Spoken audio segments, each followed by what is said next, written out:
à tous. Alors, dans cette vidéo, on va continuer le chapitre sur les mouvements. Après avoir rappelé comment on qualifie une trajectoire et un mouvement en regardant justement la trajectoire, soit grâce à une chronophotographie, soit grâce à une vidéo et un logiciel de pointage. On va s'intéresser maintenant, on va continuer un petit peu dans les rappels, on va s'intéresser au mouvement et à la notion de référentiel. Et bien donner tous les mots de vocabulaire qui sont nécessaires. Et on va également étudier des chronophotographies un petit peu pour voir comment ça fonctionne. Alors d'abord, une petite activité sur un bus en mouvement. Alors, qu'est-ce qu'on nous dit? On nous dit qu'un bus roule lentement. Et attention, le déplacement du bus est comme ceci. Alfred, donc représenté par la lettre A, est assis dans le bus. Bérénice, la lettre B, marche vers l'arrière du bus. Donc le bus va vers l'avant, Bérénice marche vers l'arrière du bus pour faire des signes à Cassandre. Cassandre représentée par la lettre C, qui est immobile sur la route que vous avez ici. Bérénice marche vers l'arrière du bus pour rester constamment à la hauteur de Cassandre. Donc le bus avance comme ça. Bérénice avance vers l'arrière de telle manière à toujours être en face de Cassandre qui est dehors sur la route. Alors on vous demande de remplir le tableau avec les lettres M pour en mouvement ou I pour immobile en se posant la question X que vous avez représenté ici, donc A, B, C, Alfred, Bérénice, Cassandre. X est-il en mouvement par rapport à Y? Y c'est quoi? Alfred, Bérénice, Cassandre ou le bus. Bon, pareil pour X. Donc, on y va. Alfred, par rapport à Alfred, évidemment, ça ne nous intéresse pas. Bérénice est-elle en mouvement par rapport à Alfred? Bérénice, elle marche vers l'arrière du bus. Alfred, il est fixe dans le bus. Donc, évidemment, Bérénice est en mouvement par rapport à Alfred. Si je me place, pour répondre à cette question, il faut se placer à la place de Y, là, c'est-à-dire par rapport à. Vous vous mettez là. D'accord? Est-ce que pour vous, Bérénice bouge? Évidemment, oui. Donc, Bérénice est en mouvement par rapport à Alfred. Cassandre est-elle en mouvement par rapport à Alfred? Donc, vous vous mettez au niveau d'Alfred. Est-ce que pour vous, Cassandre est en mouvement? Évidemment, vous la voyez bouger, puisque le bus avance. Donc, mettez-vous bien virtuellement à la place de Alfred. Vous allez voir Cassandre qui avance vers l'arrière, d'accord? Qui s'éloigne de vous. Donc, Cassandre est en mouvement. Le bus est-il en mouvement par rapport à Alfred? Alfred est fixe dans le bus puisqu'il est assis. Donc pour Alfred, par rapport à Alfred, le bus ne bouge pas. Donc il est immobile. On continue. Alfred est-il en mouvement par rapport à Bérénice? Donc là, cette fois-ci, vous vous mettez à la place de Bérénice qui avance vers l'arrière. Pour vous, est-ce qu'Alfred bouge? Mettez-vous à la place de Bérénice, vous avancez vers l'arrière. Pour vous, c'est Alfred qui bouge et qui va vers l'avant en réalité. Donc Alfred est bien en mouvement par rapport à Bérénice. Bérénice par rapport à Bérénice, on s'en fiche. Cassandre est-elle en mouvement par rapport à Bérénice? Bérénice marche vers l'arrière du bus de telle manière à toujours rester à la hauteur de Cassandre. Donc l'une par rapport à l'autre. Elles ne sont pas en mouvement l'une par rapport à l'autre, elles sont immobiles l'une pour l'autre puisqu'elles sont toujours l'une en face de l'autre. Donc Cassandre, par rapport à Bérénice, donc si vous vous mettez à la place de Bérénice, Cassandre est fixe, ne bouge pas, donc immobile. Le bus bouge-t-il? Est-il en mouvement par rapport à Bérénice? Vous vous mettez à la place de Bérénice, oui, pour vous, le bus, puisque vous reculez, Bérénice elle recule, évidemment le bus avance, donc le bus est en mouvement, d'accord? Ensuite, Alfred est-il en mouvement par rapport à Cassandre? Donc Alfred par rapport à Cassandre, Cassandre, vous vous mettez ici. D'accord? Est-ce que pour vous, Alfred bouge? Le bus avance, Alfred est fixe dans le bus, donc évidemment, vous avez l'impression que Alfred avance dans cette direction-là. Donc Alfred est bien en mouvement par rapport à Cassandre. Bérénice par rapport à Cassandre, c'est comme Cassandre par rapport à Bérénice. Les deux sont immobiles l'une pour l'autre. Donc Bérénice est immobile par rapport à Cassandre. Si vous vous mettez là, vous n'avez pas l'impression que Bérénice bouge. Elle est tout le temps en face de vous. Le bus bouge-t-il par rapport à Cassandre? Vous êtes ici. Est-ce que vous voyez le bus bouger? Oui, il avance dans ce sens. Donc, le bus est en mouvement par rapport à Cassandre. Dernière ligne. Alfred est-il en mouvement par rapport au bus? Alfred, il est fixe dans le bus. Donc, si vous vous mettez à la place du bus, c'est-à-dire à la place du chauffeur, d'accord? Évidemment, Alfred, pour vous, est fixe dans votre bus. Il ne bouge pas, donc immobile. Bérénice est-elle en mouvement par rapport au bus? Bah, Bérénice bouge dans le bus vers l'arrière, donc oui, elle est en mouvement. Si vous vous mettez à la place du chauffeur du bus, hein, d'accord, bah pour vous, Bérénice, elle bouge vers l'arrière, elle est en mouvement. Cassandre, bah là c'est pareil, vous êtes à la place du chauffeur du bus, vous avez l'impression que Cassandre, elle s'éloigne vers l'arrière par rapport à vous. Donc elle est en mouvement. D'accord? Donc voilà ce tableau. Alors qu'est-ce qu'on remarque de très important déjà? C'est que je vais prendre une des personnes ou le bus, bah vous voyez que son état n'est pas le même suivant par rapport à qui vous vous regardez, par rapport à qui vous vous placez. Alfred, il est en mouvement par rapport à Bérénice et Cassandre, mais il est mobile dans le bus. Le Bérénice est en mouvement par rapport à Alfred et le bus, mais pas par rapport à Cassandre. Cassandre est en mouvement par rapport à Alfred et au bus, mais pas par rapport à Bérénice. Et le bus est immobile par rapport à Alfred et en mouvement par rapport à Bérénice et Cassandre. Donc on voit que l'état n'est pas toujours le même. D'accord ? Alors on vous demande quel est de X ou de Y l'objet dont on étudie le mouvement. Bah, quand on dit X est-il en mouvement par rapport à Y, celui dont on étudie le mouvement, c'est X. Il va s'appeler le système d'étude. Donc l'objet dont on étudie le mouvement s'appelle le système. On peut l'appeler également le mobile. D'accord ? Ensuite, quel est de X ou de Y l'objet par rapport auquel on étudie le mouvement? Bah, dans la phrase X est-il en mouvement par rapport à, bah, c'est Y, donc c'est Y l'objet par rapport auquel on regarde, par rapport auquel on étudie le mouvement, notre point d'observation. Ce Y porte un nom, ça s'appelle, très important, le référentiel d'étude. Donc c'est par rapport à lui qu'on va regarder le mouvement du système. Pour un même mobile X, donc pour un même système X, les réponses sont-elles toujours identiques? Bah non, je viens de vous le dire, non. Donc du coup, ça dépend de quoi? Bah de Y, donc du référentiel. Suivant le référentiel dans lequel on se place, bah, l'objet, le système, n'aura pas forcément le même mouvement. Alors, construire par une phrase, donc quelque chose que vous avez déjà vu au collège, avec les mots, hein, référentiel d'étude, dépend, choisi, mouvement et mobile. Alors, mobile, on peut le remplacer par système, hein, ce sera la même chose.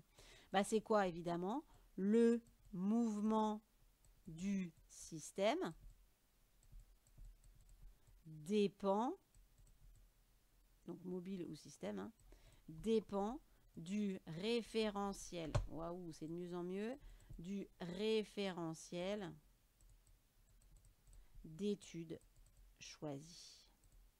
Donc il est très important, quand vous étudiez un mouvement, de dire par rapport à quoi vous regardez ce mouvement, c'est-à-dire dans quel référentiel vous vous placez. Alors, on le verra à la fin, hein, mais par exemple, Cassandre, elle est fixe par rapport à la Terre, d'accord? Donc, Cassandre, c'est ce qu'on appelle un référentiel terrestre, parce qu'elle est fixe par rapport à la Terre. Donc, un référentiel très utilisé, c'est quand vous êtes fixe par rapport à la Terre, donc Cassandre ici, ou une caméra qu'on fixe sur la route. Vous qui êtes assis à votre chaise, sur votre chaise dans une classe, vous êtes un référentiel terrestre. Donc les mouvements que vous allez étudier vus par vous seront étudiés dans le référentiel terrestre. Le bus est un autre référentiel qui n'est pas terrestre puisqu'il n'est pas fixe par rapport au sol. Donc le bus peut être un autre référentiel. Après, un objet peut être un référentiel, n'importe quoi. Par contre, si cet objet est fixe par rapport à la Terre, on dira qu'on a un référentiel terrestre. Il y a plein de référentiels terrestres possibles. Une vache qui regarde un train passer est un référentiel terrestre si elle ne bouge pas par rapport au sol. Un arbre est un référentiel terrestre. D'accord ? Voilà, donc ça, très important comme introduction. Autre exemple de relativité du mouvement, donc ça s'appelle la relativité du mouvement. Le mouvement dépend du référentiel dans lequel on se place. Mouvement d'une valve de roue de vélo. Alors, juste, si je vous montre, vous avez une petite vidéo à regarder. Je vous conseille évidemment de la regarder. Vous avez ici un vélo. Et on va regarder le mouvement d'un qui est blanc hein, sur la vidéo. Un point de la roue de vélo. Il y a plusieurs référentiels possibles. D'abord, vous pouvez vous placer ici sur la route, fixe par rapport à la route, et regarder le mouvement de cette valve. Donc, vous pointez, grâce au logiciel, regardez la vidéo, les différentes positions au cours du mouvement. Sachant que le vélo va évidemment avancer. Donc, vous voyez, là, je pointe. Le vélo avance et donc, on a les différentes position de cette valve.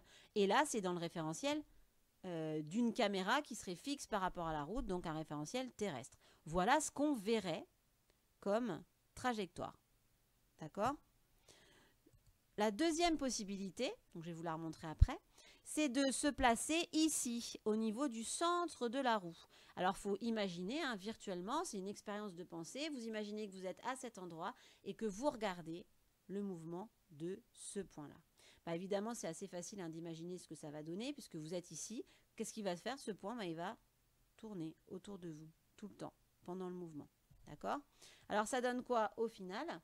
Bah, vous avez au final cette trajectoire-là pour le mouvement de la valve dans le référentiel terrestre. Donc, ça donne ça. Si jamais on avait continué, hein, qu'on avait une vidéo assez grande, ça donne ça. C'est ce qu'on appelle un mouvement cycloïde ou une trajectoire de cycloïde. Et si je me place par rapport dans le référentiel vélo, mais ce n'est pas le référentiel vélo, hein, c'est le référentiel roue, centre de la roue. Hein. On est au centre de la roue, ici. Bah, qu'est-ce qu'on voit? Bah, on a évidemment un cercle. D'accord? Donc, qu'est-ce que ça veut dire? Bah, ça veut dire que pour un même système, la valve de la roue de vélo, donc c'est un point ici, pour un même système, en fonction du référentiel dans lequel vous vous placez, bah, on n'aura pas la même trajectoire et donc pas le même mouvement. Okay? Ici, on a une cycloïde, enfin un début de cycloïde. Ici, on a un cercle pour la trajectoire. Donc, c'est très important d'avoir ça en tête. Alors, on continue avec une autre activité, donc chronophotographie, donc sur ce même problème. Donc, l'activité que je vous propose.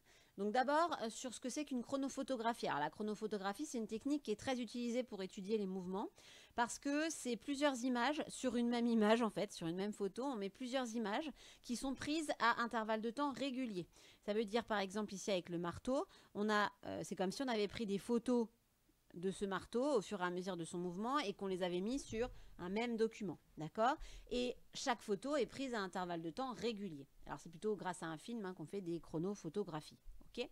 Donc là, l'objet de cette activité, c'est déjà de travailler avec des chronophotographies à la main, sans vidéo, et de savoir qu'est-ce qu'on doit prendre en compte hein, pour réussir des chronophotographies. Donc un photographe qui fait des chronophotographies, qu'est-ce qu'on doit prendre en compte pour étudier un mouvement.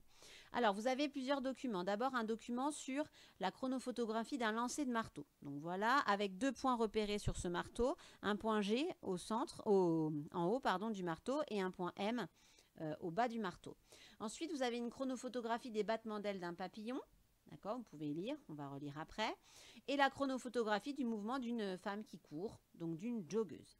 Alors, première chose, on vous demandait de tracer sur du papier calque la trajectoire dans le référentiel lié au sol des points G et M repérés sur le marteau dans le doc 1. Précisez le point ayant la trajectoire la plus simple. Alors, on est là. On est fixe par rapport au sol et on voit le lancer du marteau. Donc, c'est ce qu'on voit en fait grâce à cette chronophotographie. Donc là, on est dans le référentiel lié au sol, donc le référentiel terrestre. Alors, comment faire? On prend son papier calque qu'on vient mettre sur son écran ou sur une impression si vous l'avez imprimé. Ou si vous n'avez pas de papier calque, vous pouvez prendre une pochette plastique. Mais il faut un stylo qui écrit sur le plastique, hein, donc c'est ça qui n'est pas forcément évident. Et à partir de là, je vais prendre les différentes positions du point G. Donc déjà, je prends en bleu le point G. Donc ici, on aurait G1, G2, G3, G4, G5, G6, G7, G8, G9, G10, G11, G12 et G13. D'accord? Alors, qu'est-ce que ça nous fait comme trajectoire? Alors, ça va être très très moche ce que je vais dessiner évidemment. Mais si vous reliez, hop, je vous montrerai après. En mieux. Oh là là, n'importe quoi. Ça donne cette trajectoire-là. Donc, ça ressemble à une sorte de parabole. Hein. D'accord? Ensuite, pour le point M, donc je vais faire ça en orange, jaune, ça devrait passer. Tac, donc le point M. Donc je prends le bout du marteau. Alors c'est pas super précis moi avec la souris. Hein. Vous à la main, ça peut être mieux. Hop. Et hop. Donc qu'est-ce que ça nous fait? Bah, ça nous fait un truc. Oh là là là, comme ça.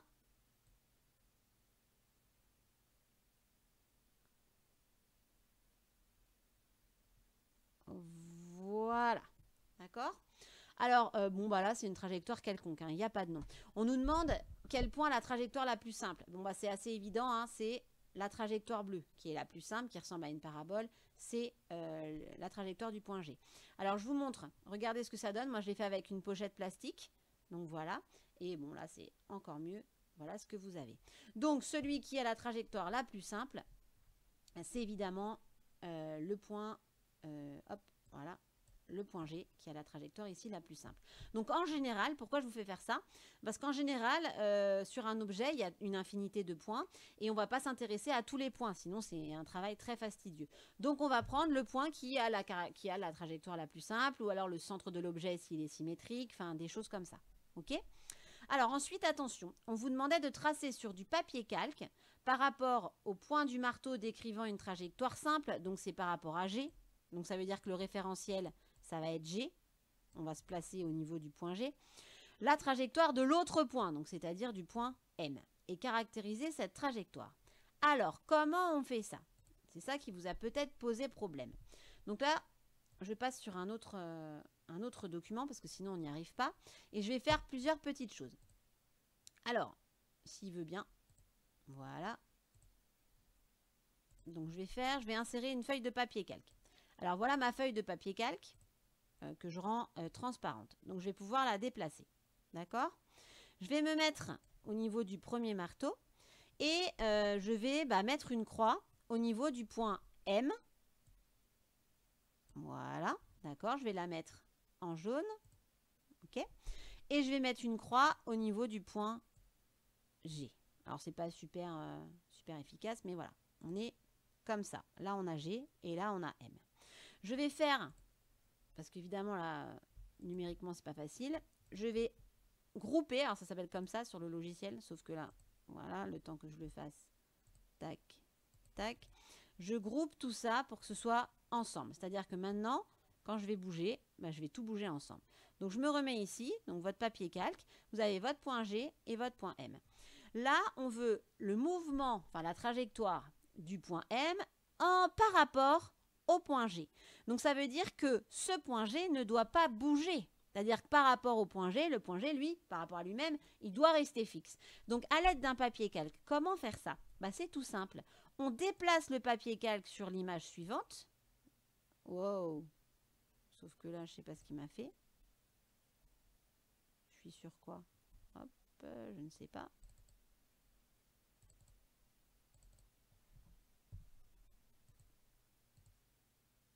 Voilà, bon, c'était rien, hein, d'accord.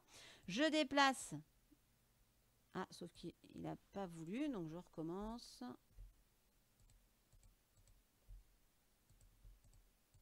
Ah.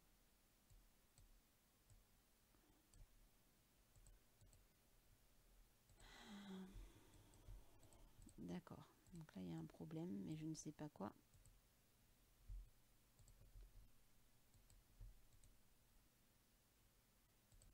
C'est groupé pourtant. On va y arriver.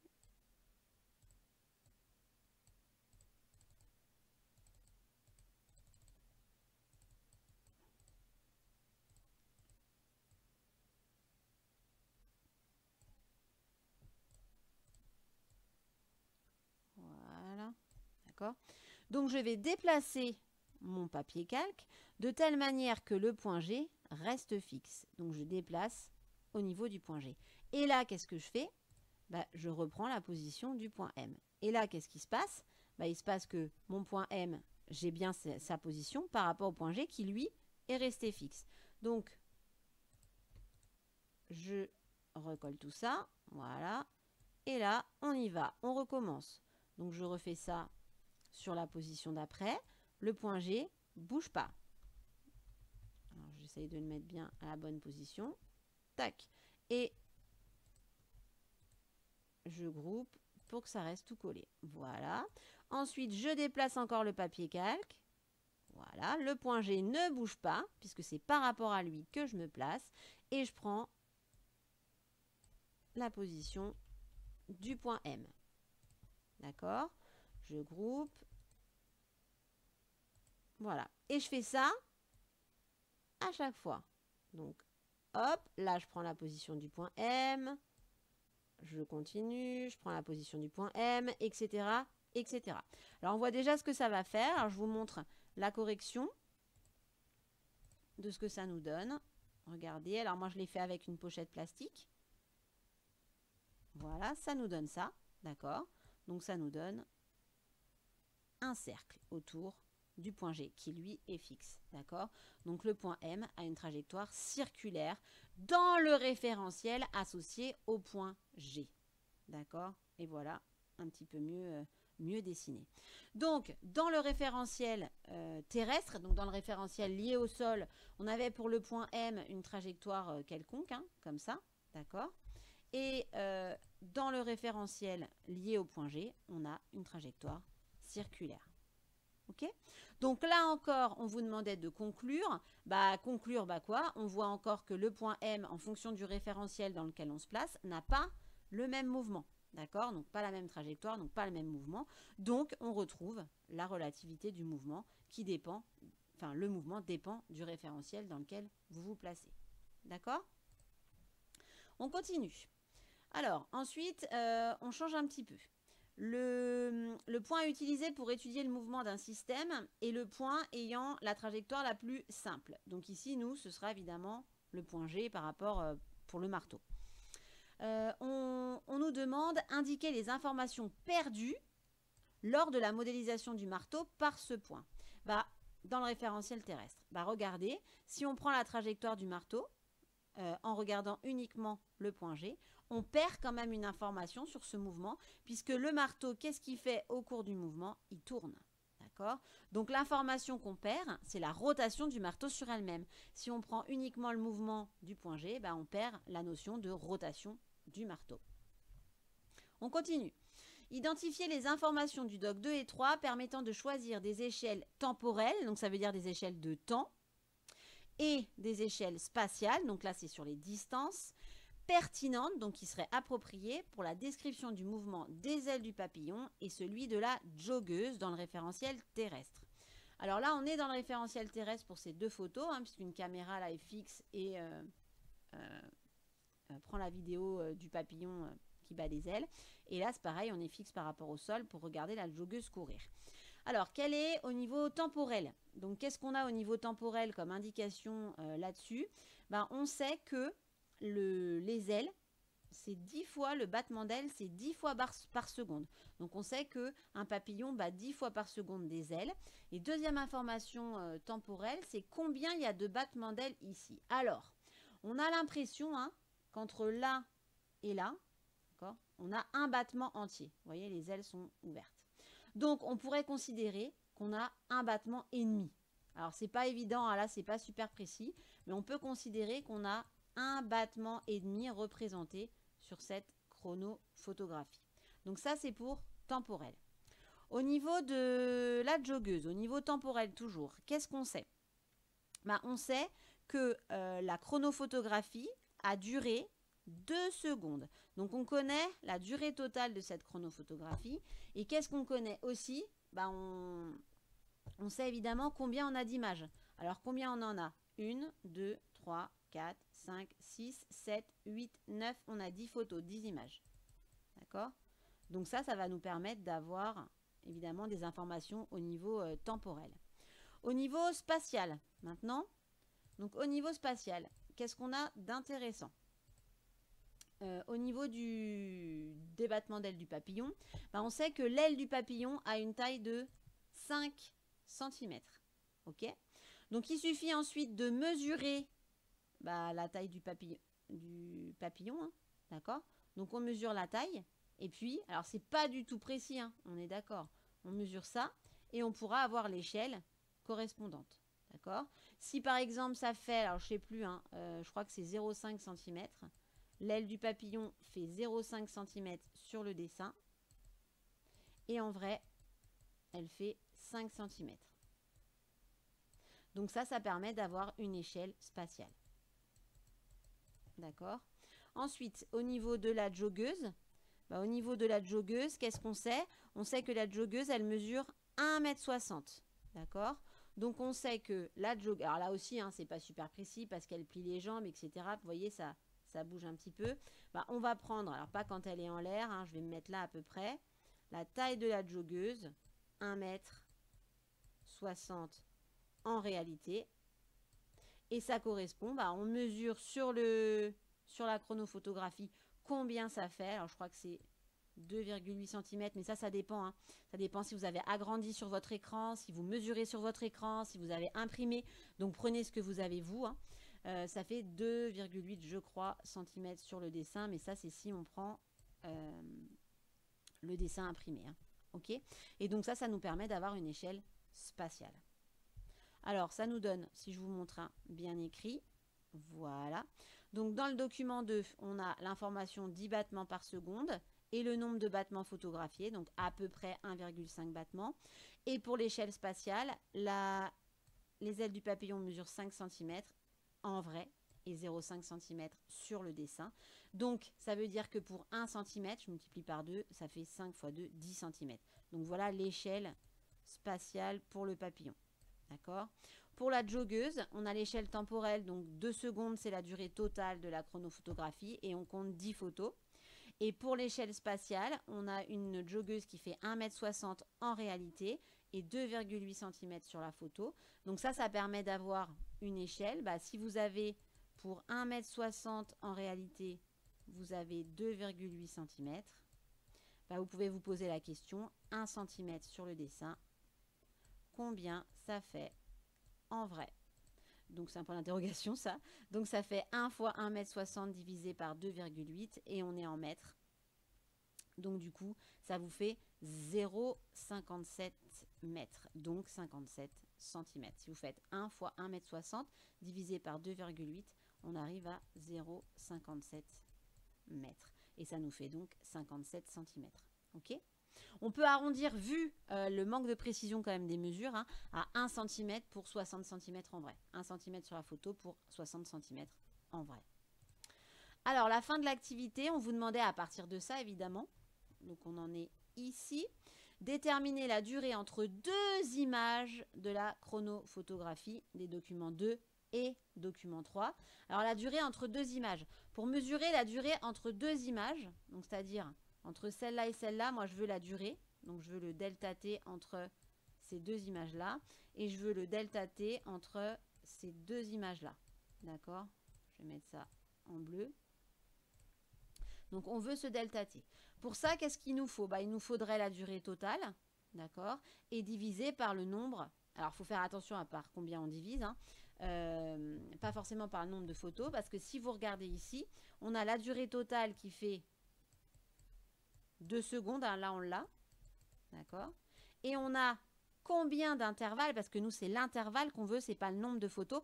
Donc il ne faut surtout pas diviser par 10, il y a 10 photos, mais il y a combien d'intervalles? 1, 2, 3, c'est 4, 5, 6, 7, 8 et 9. Donc attention, hein, quand on veut un intervalle, une durée, on ne divise pas par le nombre de photos, mais par le nombre de photos divisé, moins 1, pardon. Donc, si on a 10 photos, on divise par 9. Donc, ici, le delta t serait égal à 2 secondes divisé par 9. Donc, là, on l'aurait. Hein. OK? Je vais vous montrer la correction. Et ici, il nous faut la durée totale de la chronophotographie, c'est-à-dire la durée correspondant à 1,5 battement. Alors là, ce n'est pas aussi direct. On sait que le papillon bat des ailes 10 fois par seconde. Donc, ça veut dire qu'en une seconde, on a 10 battements d'ailes. D'accord? Nous, on a 1,5 battements d'ailes.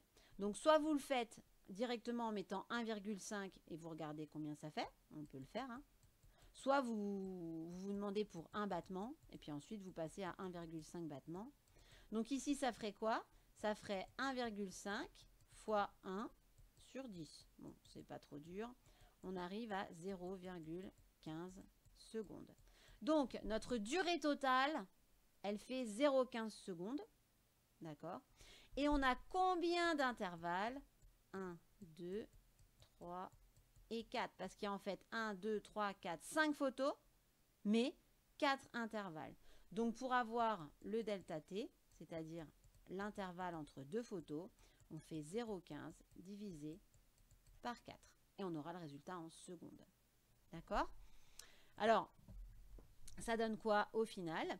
Donc pour déterminer donc la durée entre les deux photos, donc que moi j'ai appelé delta t, on va diviser la durée totale de la chronophotographie par le nombre de déplacements observés. Mais attention, le nombre de fois que l'intervalle de temps se répète. Hein, ce n'est pas le nombre de photos. Okay. Donc pour le battement d'aile, on a 1,5 battements d'aile. Ça nous fait, on l'a calculé, hein, 0,15 secondes pour la durée des 1,5 battements d'aile. On a 5 photos, donc 5 images, donc 4 intervalles. On arrive à une durée de 0,040 secondes entre deux photos, ce qui nous fait 40 10 puissance moins 3 secondes, ce qui nous fait 40 millisecondes. Donc ça veut dire que là, quand on fait la photo, quand on fait la vidéo et ensuite la chronophotographie, il nous faut entre chaque image 40 millisecondes. Il faut un temps très court pour pouvoir voir le battement d'aile. D'accord? Parce que ça va très très vite. Hein. Okay. Donc là, je vous ai remis, attention, quand on a 5 images, il y a 4 intervalles. Si on a grand N images, il y aura N-1 intervalle de temps. Okay. En ce qui concerne le Doc 3, donc là on l'a fait, c'est plus simple. On sait que ça fait 2 secondes au total, qu'on a 10 photos, donc 9 intervalles seulement. Donc on divise 2 par 9 et on arrive à 0,22 secondes. D'accord? Alors, on vous demandait, j'espère que ça va pour ça, hein, c'est pas forcément évident, il faut y passer un petit peu de temps. Dernière chose qu'on vous demandait, c'est de faire une synthèse sur les paramètres qu'un photographe doit prendre en compte pour réaliser une chronophotographie. Rien qu'ici, avec les deux chronophotographies, on voit la différence.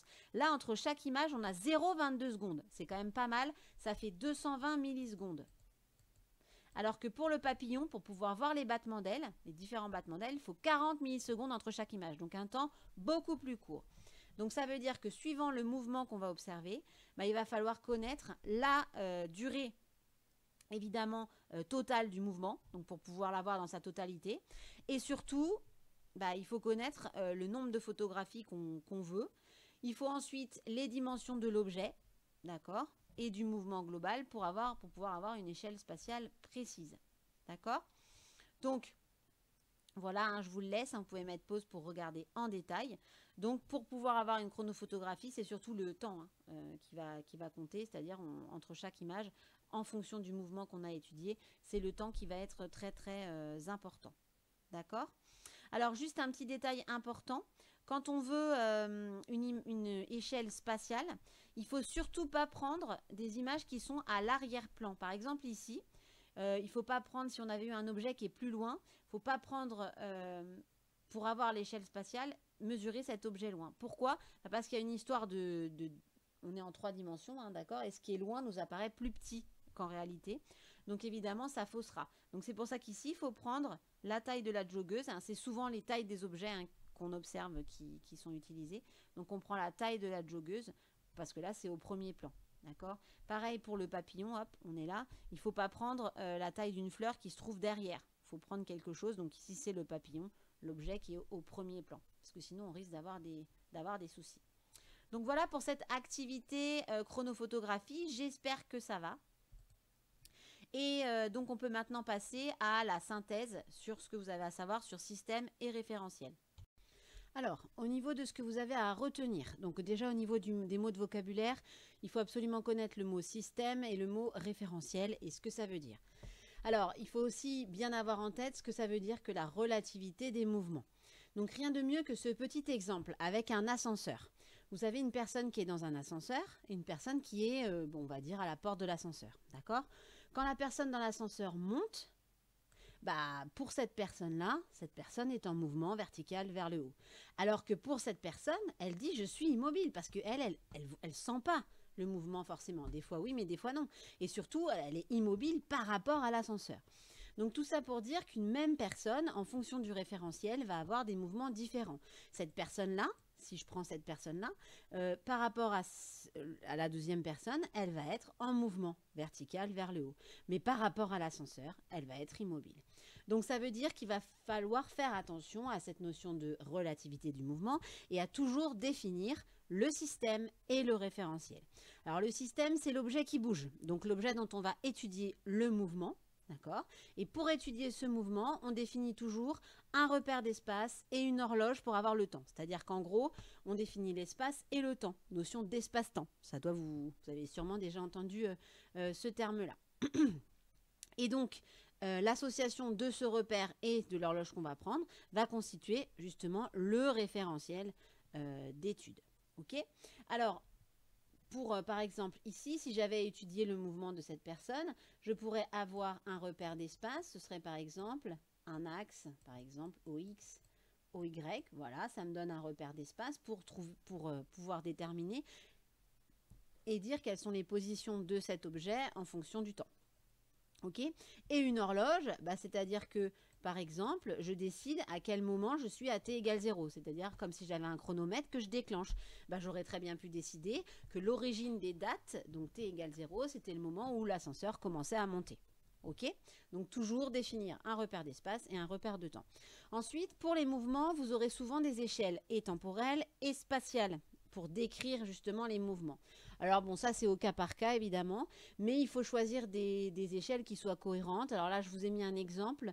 Si on prend le mouvement d'une plaque tectonique par rapport à une autre, évidemment, cette plaque tectonique, elle va bouger de quelques centimètres par an, alors qu'elle peut bouger limite d'un kilomètre sur des millions d'années. Donc, il est évident que les échelles adaptées, c'est soit sur une échelle de temps de l'ordre de l'année et ça bouge de l'ordre du centimètre, soit des millions d'années et là, c'est kilomètres. D'accord? Des échelles qui seraient inadaptées seraient, vous prenez des millions d'années et ça bouge de quelques centimètres, c'est pas cohérent. Ou alors vous prenez une année et vous dites que ça bouge de quelques kilomètres. Donc là, ça ne serait pas cohérent non plus. D'accord? Alors ensuite, une fois que vous avez défini le système, il faut définir le référentiel d'étude avec le repère et l'horloge. Et le référentiel, c'est quoi? C'est l'objet qui est pris comme référence, c'est en fait le point de vue. C'est-à-dire que vous vous mettez au niveau de cet objet pour regarder le mouvement. Donc, c'est l'objet par rapport auquel on étudie le mouvement. Le choix du référentiel est très important, c'est-à-dire que ça change la perception du mouvement en fonction du référentiel où vous vous trouvez. Par contre, la chose très importante à savoir, c'est que ça change la perception, mais pas la réalité des faits. D'accord? C'est-à-dire que l'événement, il ne change pas de réalité. Par contre, c'est la perception qu'on en a qui va changer en fonction du référentiel dans lequel on se place. Alors, n'importe quel objet peut être défini comme référentiel, mais comme je l'ai déjà dit, n'importe quel objet qui est fixe par rapport à la Terre, on dirait que c'est un référentiel terrestre. Donc, pour l'étude du mouvement d'un train, par exemple, qui serait le système, on peut prendre comme objet un arbre, qui sera notre référentiel fixe par rapport à la Terre, référentiel terrestre. Si vous étudiez le mouvement d'un ballon qu'on lance, pareil, référentiel terrestre, ça marche très bien. Si vous étudiez par contre maintenant le mouvement d'un satellite autour de la Terre, que ce soit un satellite artificiel qu'on envoie, on en envoie plein, ou la Lune, qui est le satellite naturel de la Terre, là le référentiel adapté, c'est un référentiel qui est centré au niveau de la Terre, qu'on appelle le référentiel géo, géo ça veut dire Terre, centrique, centré sur la Terre. Donc ça, un référentiel précis et surtout caractéristique pour le mouvement des satellites autour de la Terre. Si maintenant vous voulez étudier le mouvement d'une planète du système solaire autour du Soleil, là le référentiel adapté, c'est un référentiel qui est centré sur le Soleil, d'accord? Toutes les planètes du système solaire tournent autour du Soleil. C'est le référentiel qu'on appelle héliocentrique. Hélio, ça veut dire Soleil, d'accord? Donc centré sur le Soleil. Donc je vous ai mis, vous pourrez les regarder, des détails un peu plus poussés sur le référentiel géocentrique et le référentiel héliocentrique. D'accord, avec les systèmes d'axes justement, puisqu'on a dit qu'il fallait un repère d'espace. Quand vous avez un référentiel, il y a le repère d'espace, mais en 3 dimensions, donc OX, OY et OZ par exemple. D'accord. Alors, il faut toujours définir le référentiel choisi. Pourquoi? Parce qu'on vient de voir plusieurs fois que le mouvement dépend du référentiel dans lequel vous vous placez. Donc, il faudra toujours définir le référentiel que vous choisissez. Voilà. Alors, au niveau de 2 petits exercices là-dessus. Alors d'abord, si le système dont on étudie le mouvement est une balle de basket, lors d'un panier. Donc un joueur qui lance une balle de basket dans un panier, bah évidemment, quel référentiel on va utiliser? Bah, on imagine qu'on a un caméraman qui filme la scène fixe par rapport à la Terre terrestre. D'accord? Le mouvement de la Lune autour de la Terre, bah, la Lune est le satellite naturel de la Terre. Donc là, la Lune tourne autour de la Terre, donc à un mouvement circulaire, quasi uniforme. Donc on pourra utiliser le référentiel géocentrique, centré sur la Terre. Le mouvement d'une comète autour du Soleil, bah là, une comète c'est autour du Soleil, donc forcément le référentiel le plus approprié, c'est le référentiel héliocentrique. D'accord? À ce propos, hein, juste un petit détail en plus, si on étudie le mouvement d'une planète du système solaire, donc par exemple Mars, et qu'on prend comme référentiel le Soleil, donc si on prend le centre du Soleil, la trajectoire de Mars, bon c'est très mal fait, hein, mais ce serait un cercle, hein, d'accord? On approxime assez facilement à un cercle. Si maintenant vous prenez comme référentiel la Terre, bah, le mouvement de Mars vu depuis la Terre, d'accord? Donc si vous vous placez dans le référentiel géocentrique, le mouvement de Mars, c'est quelque chose comme ça, d'accord? La trajectoire de Mars, c'est comme ça. On parle de rétrogradation de Mars parce qu'elle part dans un sens, puis ensuite elle revient vers l'arrière et elle repart. Donc on voit bien que c'est plus simple dans le référentiel héliocentrique que dans le référentiel géocentrique où là on a un mouvement assez compliqué. Dernier petit exercice, vous êtes assis sur une chaise. Êtes-vous immobile dans le référentiel terrestre? Bah oui, vous êtes fixe par rapport à la Terre, donc vous êtes immobile. Dans le référentiel géocentrique, alors là non, parce que par rapport au centre de la Terre, alors si vous avez votre système d'axe, je reviens sur le référentiel géocentrique, il est là, ça tourne, d'accord? Donc votre référentiel géocentrique, il va tourner. Donc du coup, attention, on n'est pas fixe dans le référentiel géocentrique. Et héliocentrique, bah évidemment non plus, hein, puisque la Terre tourne autour du Soleil, donc on n'est pas immobile dans ce référentiel-là. Voilà. Donc j'espère que ça va. N'hésitez pas à poser des questions s'il y a des choses qui ne sont pas claires. Donc il faut bien avoir en tête la notion de référentiel, la notion de système, être capable de tracer une trajectoire à l'aide d'une chronophotographie ou d'un logiciel. Bon ça malheureusement à la maison c'est pas évident, hein, mais en tout cas avoir compris comment ça fonctionne pour pouvoir s'en sortir. Voilà, bon courage à tous.